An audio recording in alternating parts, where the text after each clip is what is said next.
నమస్తే, నేను మీ సతీష్. ఆంధ్రప్రదేశ్లో కూటమి ప్రభుత్వంపై సాక్షి పత్రిక విషం చిమ్మడం ప్రారంభించింది. ప్రధానంగా ఏదైతే విద్యుత్ బిల్లులు చెల్లింపులకి ఏదైతే థర్డ్ పార్టీలకు అనుమతులు రద్దు చేస్తూ ఆర్బీఐ ఒక మార్గదర్శకాలు తేగా అది కూటమి ప్రభుత్వం ఏదో చేసినట్లుగా, దాని ద్వారా ప్రజలపైన ఏదో భారం పడుతున్నట్లుగా ఈ రోజున బిల్లుపై బాధుడు అనేటువంటి కథనాలు కూడా ప్రచురించడం, దానిపైన అనేక విమర్శలు కూడా వస్తున్నటువంటి పరిస్థితి. మరి ముఖ్యంగా అసలు సాక్షిలో రాసినటువంటి ఆ ఏదైతే కనుక ప్రచురితం చేసినటువంటి ఆ కథనం ఏదైతే ఉందో దానిపైన ఏ రకమైనటువంటి చర్చలు జరుగుతున్నాయనేటువంటి అంశాలు మనతో చర్చించేందుకు సీనియర్ జర్నలిస్ట్ సత్యమూర్తి గారు ఉన్నారు.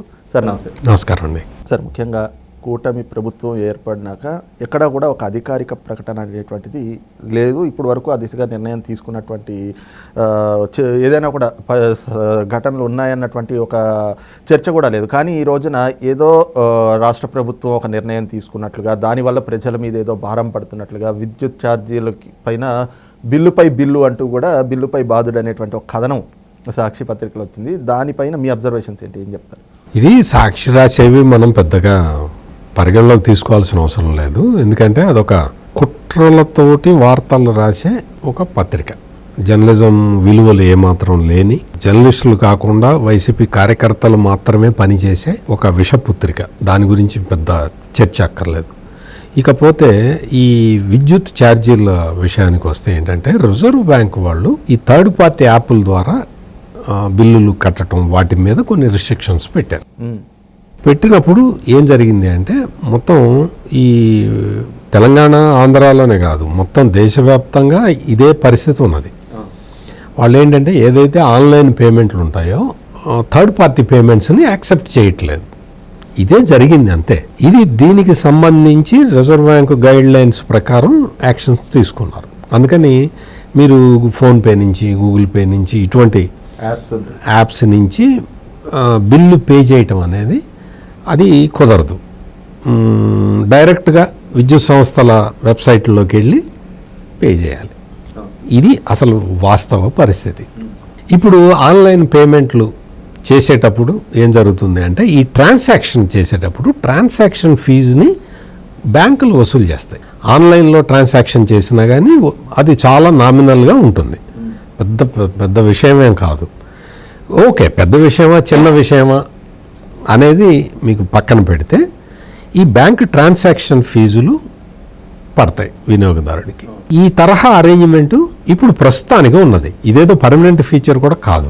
జగన్మోహన్ రెడ్డి పేపరు ఏమి రాస్తున్నది అంటే, ఇదేదో కరెంటు ఛార్జీలు పెంచేసినట్టు. అంటే చంద్రబాబు నాయుడు ప్రభుత్వం అధికారంలోకి రాగానే చంద్రబాబు నాయుడు కరెంటు ఛార్జీలు పెంచేశాడు అన్న ఒక పిక్చర్ని వీళ్ళు పరిచయం చేస్తున్నారు. కరెంటు ఛార్జీలు అసలు ఎన్నిసార్లు పెంచాడో జగన్మోహన్ రెడ్డికే లెక్కలేదు. అన్నిసార్లు పెంచాడు. మొత్తం దాదాపు 18 సార్లు 20 సార్లు అతను ఉన్న 5 సంవత్సరాల్లో కరెంటు ఛార్జీలు పెంచాడు. కరెంటు ఛార్జీలు ఎట్లా పెంచాడో తెలిస్తే మనం ఆశ్చర్యపోవాలి. ఏంటి అంటే, ఎప్పుడో వాడిన బొగ్గుకి, అంటే 2019-20 సంవత్సరంలో నువ్వు విద్యుత్ కొనుగోలుకి వాడిన బొగ్గుకి ఆ బొగ్గు ఛార్జీని ఇప్పుడు వసూలు చేశాడు. అంటే అప్పుడేదో థర్మల్ విద్యుత్ కొనుగోలు చేస్తే ఆ థర్మల్ విద్యుత్ ప్రొడ్యూస్ చేయడానికి వాడిన బొగ్గు, ఆ బొగ్గు కొనుగోలుకి ఎంత ఖర్చు పెట్టారో చూసి ఆ డబ్బులు తర్వాత వసూలు చేశాడు. అంటే 2 ఏళ్ల తర్వాత.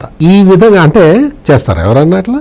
ఈ తరహాలో విద్యుత్ బిల్లులు ఎట్లా పెంచాడో, కస్టమర్ ఛార్జీలు పెంచేవాడు, సర్ఛార్జీ ఉంటుందా అది పెంచేవాడు. ఈ ట్రూ అప్ ఛార్జీలు, ఇప్పుడు ఇందాక చెప్పిందంతా నేను ట్రూ అప్ ఛార్జీ అనమాట, ట్రూ అప్ ఛార్జీలు పెంచాడు. ఈ తరహాలో ట్రూ అప్ ఛార్జెస్ కూడా 2014 నుంచి 2019 వరకు అప్పుడు వాడిన కరెంటుకి ఇప్పుడు ఛార్జీలు పెంచడం ట్రూ అప్ ఛార్జీలు. ఈ రకంగా అసలు ఎట్లా విద్యుత్ బిల్లులు ఎట్లా పెంచాలో ఒక పరిశోధన చేసి జగన్మోహన్ రెడ్డి ప్రజల్ని లూటీ చేశాడు. అప్పుడు అంటే రాష్ట్రం ఆంధ్రప్రదేశ్ ఏర్పడిన కొత్తలో, అంటే విభజిత ఆంధ్రప్రదేశ్ ఏర్పడిన కొత్తలో చంద్రబాబు నాయుడు కొన్ని పవర్ పర్చేజ్ అగ్రిమెంట్స్ చేసుకున్నాడు. పవర్ పర్చేజ్ అగ్రిమెంట్స్ ఎట్లా చేసుకున్నాడు అంటే, 20 సంవత్సరాల పాటు కొన్ని కంపెనీలతోటి ఇదిగో ఈ రేటుకి మీరు విద్యుత్ సరఫరా చెయ్యాలి అని అగ్రిమెంట్ చేసుకున్నాడు. అప్పటికి 3 రూపాయలు ఉందనుకోండి యూనిట్ కాస్ట్, ఉదాహరణకి చెప్తున్నాను. 3 రూపాయల 20 పైసలు 3 రూపాయల 50 పైసలు పెట్టి 20 సంవత్సరాలు అగ్రిమెంట్ చేసుకున్నాడు. దానికి జగన్మోహన్ రెడ్డి అపోజిషన్లో ఉన్నాడు. అప్పుడు ఏం చెప్పాడంటే, చంద్రబాబు నాయుడు ముడుపులు తీసుకొని ఇప్పుడున్న రేటు కన్నా ఎక్కువ ధరకి కరెంటు కొంటున్నాడు, దీని వెనక కోట్లాది రూపాయల ముడుపులు చేతులు మారినాయని ఒక విష ప్రచారం చేశాడు.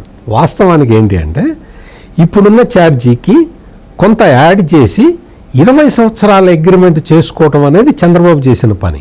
ఓకే, ఆ తర్వాత జగన్మోహన్ రెడ్డి అంటే ఈ విష ప్రచారం చేశాడు.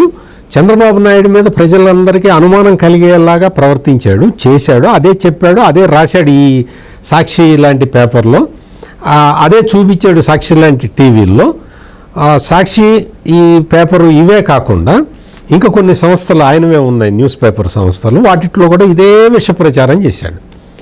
దాంతో ప్రజలకి ఏం డౌట్ వచ్చింది, నిజమా ఇది అని చెప్పి వాళ్ళు అనుమానం పెంచుకున్నారు.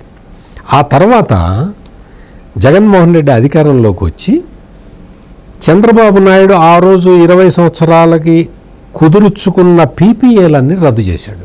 అది రద్దు చేసేటప్పుడు టారిఫ్ రెగ్యులేషన్ కమిషన్ దగ్గర నుంచి అందరూ చెప్పారు, కేంద్ర సంస్థలు కూడా చెప్పినాయి, వద్దయ్యా పీపీఎల్ రద్దు చేసుకోవద్దు, దానివల్ల రాష్ట్రానికి భారం పడుతుంది, హట్ మీరు చెప్పేది ఏంటి నాకు అని చెప్పి పీపీఎల్ అన్నీ రద్దు చేశాడు. రద్దు చేసిన తర్వాత చంద్రబాబు నాయుడు ఏం చేశాడు, 24 గంటలు కరెంట్ ఇచ్చిన మొట్టమొదటి రాష్ట్రం అంటే 2014 నుంచి 2019 ఆ టైం ఫ్రేమ్లో 24 అవర్స్ కరెంట్ ఇచ్చి సర్ప్లస్ కరెంటుని చూపించిన రాష్ట్రం ఆంధ్రప్రదేశ్. మొట్టమొదటిసారి 2015లోనో 2016లోనో ఆ ఘనత సాధించిన ఆంధ్రప్రదేశ్. జగన్మోహన్ రెడ్డి వచ్చిన తర్వాత ఆ పీపీఎల్ అన్నీ రద్దు చేసేసి, ఆ పీపీఎల్ అంటే ఉదాహరణకి చెప్తున్నా, 3 రూపాయల 50 పైసలకి చంద్రబాబు నాయుడు అగ్రిమెంట్ చేసుకుంటే జగన్మోహన్ రెడ్డి అదే యూనిట్ని 7 రూపాయల 80 పైసలకి అట్లా కొన్నాడు. అంటే చంద్రబాబు నాయుడు దీర్ఘకాలికంగా ఆలోచించి రాష్ట్ర ప్రయోజనాలని దృష్టిలో పెట్టుకొని 20 సంవత్సరాలకి పీపీఎల్ చేసుకుంటే ఆ పీపీఎల్ని మూర్ఘంగా జగన్మోహన్ రెడ్డి రద్దు చేసి దానికి మళ్ళీ కావాలన్నప్పుడు దానికి డబల్ రేట్ ఇచ్చి మళ్ళీ కొన్న, ఇంకా మరి ఆ పదం వాడదాం పర్వాలేదు, మూర్ఖుడు. తక్కువ రేటుకి పీపీఎల్ చేసుకుంటే వాటిని క్లోజ్ చేసేసి మళ్ళీ కొత్తగా కొనాలంటే డబల్ రేటు పెట్టాడు జగన్మోహన్ రెడ్డి. ఇటువంటి జగన్మోహన్ రెడ్డికి సంబంధించిన పేపరు, ఈ పేపర్లో ట్రోప్ ఛార్జీల పేరుతో జనాన్ని నడ్డి విరిచిన ఈ జగన్మోహన్ రెడ్డి ఈ పేపరు ఇవన్నీ ఈ వ్యవస్థలన్నీ కూడా మళ్ళీ మొదలుపెట్టినాయి. అన్నీ ఇదేదో థర్డ్ పార్టీ యాప్ రద్దు చేశారు, అందులో వెళ్ళి కట్టుకుంటారు, బ్యాంకులోనే ఉంటాయి కదా డబ్బులు, నీ అకౌంట్లోనే ఉంటాయి కదా, అక్కడి నుంచి చేస్తారు. మీకు ఈ తరహాలో ఈ విష ప్రచారం చేసుకుంటూ ప్రజల్ని మళ్ళీ మభ్య పెడదాము, ప్రజల్ని మళ్ళీ తప్పుదోవ పట్టిద్దాము అంటే ప్రజలు కూడా అంత అమాయకంగా లేరు.